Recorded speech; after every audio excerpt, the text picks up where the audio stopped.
Welcome back to my YouTube channel. I'm super excited that you're joining me in this video. And in today's video, what we'll be going over is how to work out your macros specifically. So the last video I did got a lot of good response. And what I want to do is kind of give back to you guys and show you how to work out your specific macros. And hopefully you can learn a great deal about this and implement this into your training and into your lifestyles. So enough of me talking on, let's get to the good stuff. Now, working out your macros is quite a complicated thing, and obviously dieting and nutrition, it goes into so much detail. But what I'm going to do today is break down the video for you so you can calculate your macros and hopefully do this in an efficient way so you can understand it. To do is get you to start tracking your food. So I recommend downloading an app called MyFitnessPal, and over the next 5 to 7 days start tracking your food so you can have a breakdown on how many calories that you're taking in every day. Now let's talk about body composition goals. So if you're generally sat about 12% body fat or more, I'd recommend that we put you on a cut, and obviously what we're trying to do is look at putting you in a calorie deficit and reduce your body fat. Now if you're sat around 7% body fat, then what I'd recommend is put you on a gaining phase and make sure that we're trying to build some muscle and some size on you. Based on your daily intake and based on your body composition goals, what we need to do is set you daily targets to achieve regarding your calories and your macros. So before we go any further, we need to carry out one simple task, and the simple task is, what is your goal? That is the most important thing. What are we working towards? We have two options on the board. We're either going to do fat loss or we're going to do muscle gain. So do you want to drop some body fat, look a little bit more aesthetic, or do you want to try and put on some muscle mass and build up some size? Now, I'm going to give you the formula for either fat loss or muscle gain, and I'm also going to give you an example on how to do this. The first thing that we need to do is work out your maintenance calories. So we need to get your body weight, and then we need to times it by the activity level. Now, I've got a few examples for you. So if you are a desk worker, so you're doing a 9 to 5 job and you're sat down, you need to get your body weight and times that by 14. If you are a car salesman, so someone that sits down, walks around for a bit, sits down and walks around, kind of like a moderate kind of activity level, then you're going to times that by 15. And if you're a labourer or construction worker or someone that's on their feet and clocking up loads of steps, you need to times that by 16. So you get your body weight, you times it by whatever activity level you are, and that will then work out your maintenance calories. Maintenance calories means that if you eat this specific amount of calories, you're not going to put on weight and you're not going to lose weight. So hopefully I've not confused you, but if any of you are confused, I've got a little diagram and this should make it a little bit more easier. So I have a client called Tom. Tom has just come to me and said, Kieran, look, I want to get in shape in the next 6 weeks. Can you help me? And I'll be like, sure, no problem. So we put him on the scale and he comes out at 200 pounds. We then say to Tom, kind of, what do you do as a job? And he says, look, I'm a car salesman. So basic layman terms, we get Tom's weight, 200, we times that by 15 because that's his activity level, and his maintenance calories equals 3,000. So if he eats more than 3,000 calories, he's going to put on weight. If he eats less than that, then obviously going to lose weight. But this is the main figure that we're focused on here. This is his maintenance calories. If he eats this, nothing. Now that we have Tom's maintenance calories, we can work out what we're going to do with Tom. Now, if Tom wanted to gain some size, so put on some muscle mass, we're going to put him in a calorie surplus. So we're just going to make him eat slightly a little bit more than what he needs to. So he'll go from 3,000 to 3,500 and he'll put on some size. Now, if Tom wanted to drop some body fat, we need to reduce his calories and we will drop him down to 2,500. We've got Tom's calories that we're going to start with at 2,500 to start his fat loss. We need to put this into macros.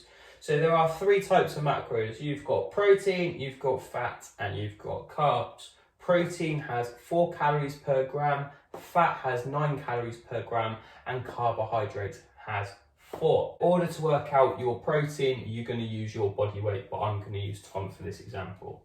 So Tom's body weight is 200 pounds. We're going to do Tom's 200 pounds times 1, and that equals 200 grams. So Tom needs to consume 200 grams of protein. So obviously if you weighed 180 pounds, you would need 180 grams. Hopefully you're still with me. Now what we're going to do is take your body weight and times that by 0.4, and that will come back out at 80 because Tom is at 200 pounds. Numbers, what we need to do is we need to put these into calories and divide these down. So what you're going to do, you're going to get your calories in which you've calculated for your protein, and you're going to times that by 4 because there's 4 calories per gram. So that equals 800 calories worth of protein that Tom needs to consume. We're then going to do your fat. So Tom come back at 80 fat. So we're going to do 80 times 9 because it's 9 calories per gram up here. And this comes back at 720. So now we've got these protein and fat numbers. What we're going to do is add these together, and then that equals a number at the bottom. And the number we've got here is 1,520. So now we know what calories we've got for Tom's protein and fat. We need to work out the carbohydrates. So this is a simple equation.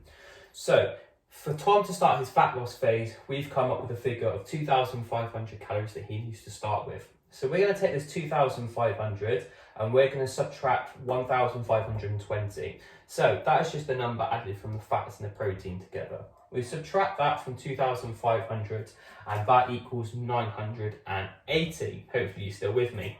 With 980, we need to divide that by 4 because there's 4 calories per gram. So we've divided that by 4 and that comes out at 245 grams. So that's how you work out the carbs. Tom's starting macros for obviously his 6-week cut. He's going to be at 2,500 calories. Off that, 200 grams of that is going to be protein every day. 80 grams of that is going to be fat every day. And 245 grams of that is going to be carbs every day. A quick disclaimer, please do not eat these calories because you may or may not get the results that you wanted to. I've just shown you the equation on how to do it. So if you were to eat these macros here, you won't necessarily get the results that you want. Now, the trick is not to go too low on your fat or your carbohydrates. So now that we have your calories, we need to obviously talk about how we're going to drop them and how we're going to add to this fat loss. Now, a lot of people, when they diet down, they just pull their carbs back down and down and down and down. And generally speaking, I like the combination of pulling fats and carbs. I don't like the idea of keeping carbs really, really low and then fats even higher. That just generally doesn't work for me. I like to keep them both quite high and then drop them both accordingly. Now, that's not to say that you shouldn't do that. Some people work better mentally and physically if they pull down their carbs and up their fats. That's just their choice. What you need to do is try and test it. So what I'd recommend is upping your fats and carbs to what you find is optimal for yourself. I'm just going to keep this bit real simple with meal frequency because I can talk about this for a long time. But what we're going to be looking at doing is separating our meals into either 3 or 4 meals a day, and we don't need to eat 6 times a day. With tracking your macros is you need to be consistent. What I don't want you to do is track for 5 days and not track for the other 2. In order to see results, you need to stay consistent with this. When it comes to macros, we need to be consistent. This isn't a case of just jumping on it and jumping off it. We need to stick to this and be consistent. What I'd recommend is tracking your food for the next 2 to 3 weeks and kind of get an understanding on how your body works. Whether your body works better on high carbs, low carbs, high fat, low fat. Get a true understanding over the next 2 to 3 weeks on how your body's performing and how you feel with this. To say, don't do 5 days on and then just 2 days not doing it. You need to be consistent.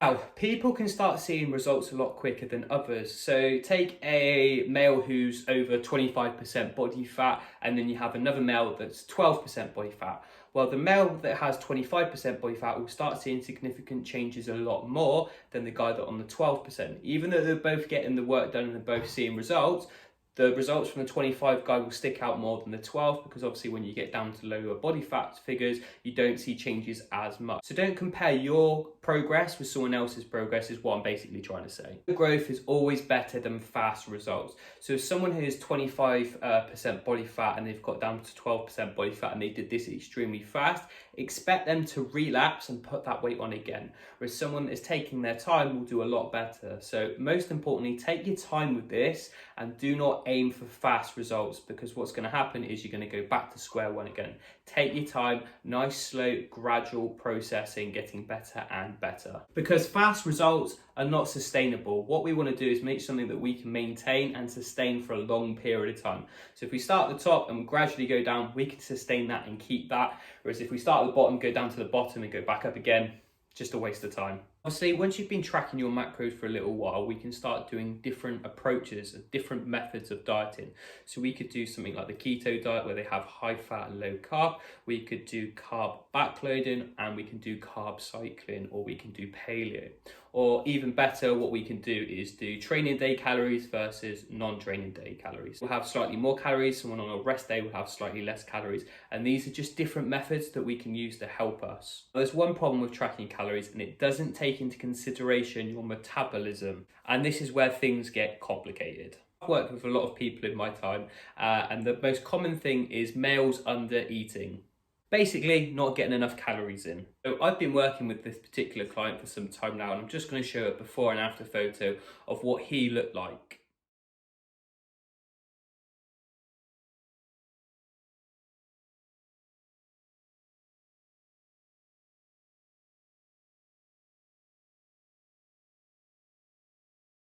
Now, this particular client was consuming 1400 calories, which is far too low. First thing that we did, rather than trying to build some muscle, is we looked at trying to get his metabolism back on track again. So what we need to do is start gradually increasing food, making sure that he was eating more and more. Really important when you up clients' food intake that you don't do it all in one go, because you don't know how they're going to respond. I could have easily put him on 2,500 calories straight away, and he could have gained excess body fat. So it's all about small little changes. So what we did is we started him on very little calories, and we bulked him up over time. The actual reason why he was only consuming 1400 calories is because he used an online calculator, and that's so how deemed him acceptable to eat those calories. So what I'm trying to say, guys, is do not use the calorie counters online to obviously track your food, okay? They are just there as a guideline. The best way to do it is by trial and error. So eat so many calories. Are you putting on weight? Are you losing weight? Go up and down and use that as your base level. Dieting, we need to stick at it for a little while. There's no point doing it for a week or 2 weeks and then stopping from that just because you didn't get your results. You need to take your time and gradually get into it. We also need to talk about some external factors, whether you're getting enough sleep. So obviously, if you're sleep deprived, then obviously you're not going to be optimal on trying to drop some body fat. We need to talk about stress management. Obviously, if you're super stressed, you're not going to be dropping fat as well. Also, we need to talk about hydrations. You need to make sure that you're drinking plenty of water. Most importantly, we need to talk about obviously your program, your training. Are you training at the right intensity? Are you training with the right amount of volume? If your programming is crap, then you're not going to see results. So we need to look into these external factors. We also need to talk about different kind of foods. So are you getting enough micronutrients? Are you getting enough fruit and veg in there? Are you getting enough different protein sources from fish and poultry? All these things added together will help you with your results, and it could be what's stopping you from seeing results. Enjoyed this video, and obviously you learned a great deal and you got a load of value from this, and hopefully I kept it simple. But a few things that I want you to take away from it is, most importantly, keep it basic, set yourself a goal, okay? Monitor your progress and obviously make adjustments when needed. And if you did like this video, please hit the like button, please subscribe and share it with your friends. It'd help out massively, and I'll catch you with the next one.